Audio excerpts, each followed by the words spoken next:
你有冇試過俾8條女圍住你360度咁跳舞啊？我試過，我真係試過。跟住咧，咁我要晒8件我都搞唔晒㗎，咁好唔符合經濟效益㗎嘛，所以我淨係揀咗1件，揀咗字樣衰嗰件。咁佢即係一定冇公開啊，即係佢一定乾淨啊。喂，但係台灣妹最緊易溝男別嘅喎，你唔就冤咗你翻香港？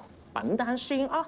佢 part time 嚟嘅，佢勞工去公間，佢冇勞工間咪揾個公間咯。我補咗2000蚊俾佢，佢仲借埋老公架車俾我揸添，係咪好高性價比啊？冇道德底線，情節特別嚴重啊！有得玩你唔玩 ？Sorry， 我唔應該講呢啲啊。你真係有問題啊！知有老婆，有老婆唔係問題啊，有佢老婆先有問題啫嘛。到今日我哋都仲清楚記得5年前。我啲客啊，俾你嚇走晒啊！我個場俾你毀滅咗，係毀滅咗啊！我報警，你老婆坐過世啊！徐生要唔要單啊？唔使啦，唔該。斟杯茶俾徐太啦，成碌角咁。